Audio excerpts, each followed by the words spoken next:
জানতাম যে আপনারা আইবেন, তাহলে হ্যাঁ আমি মানি।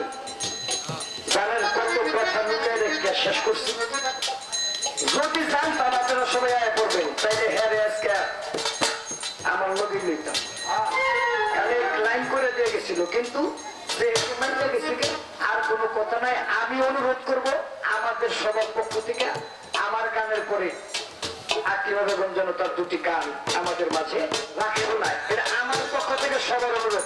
যত বাজানি জায়গা আয়া পড়ছে